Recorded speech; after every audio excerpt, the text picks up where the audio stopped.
At noon, we got Bowling Green, who's 1-0. Traveling to number 8, Penn State, who's also 1-0. Penn State favored with 34.5 points on the Big Ten Network.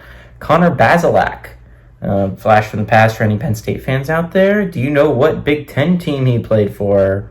Put your answer in the comments now.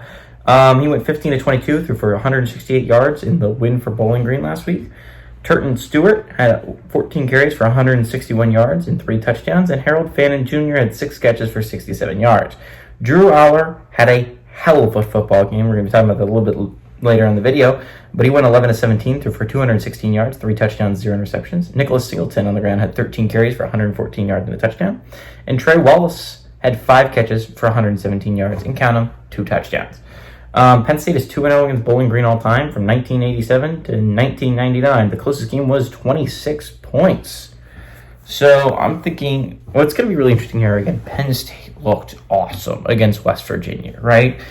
That was the big question, is can they have an offense, right? Because in years past with Trace and Sean, they had an offense, and they just ended up coming short in big games. Last year, they had a heck of a defense. The defense was borderline unstoppable, but they could do nothing against their 2 biggest teams. They played Ohio State and Michigan.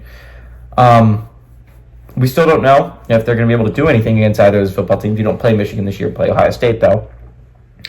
But if the offense plays like it could play, like it showed it could play against West Virginia, then they have a chance at beating those teams. Not Michigan, obviously, but Ohio State and USC, right?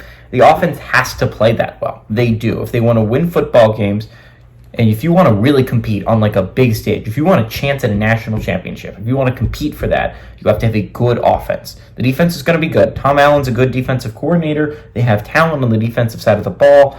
They didn't look like they missed a beat at all, really, defensively. And honestly, defense kept them in the game early. But that offense really stepped up after like the second quarter. And if that offense can stay that way for the rest of the year, there's a Penn State team that can compete for a national championship. Bowling Green, I was talking a lot of good things about Bowling Green last week. I still think the same things. I still think this is a Bowling Green team that can compete for a MAC championship. I still think there's going to be a lot of great things from the future for this Bowling Green team. I think this Bowling Green team is absolutely a team that if I had to pick a dark horse in the MAC to maybe make a run in that championship game, make a run at a playoff spot, it would be this Bowling Green team. I like the Falcons a lot. But, again, this is Penn State. You're not going to go into Beaver Stadium and beat them in all likelihood.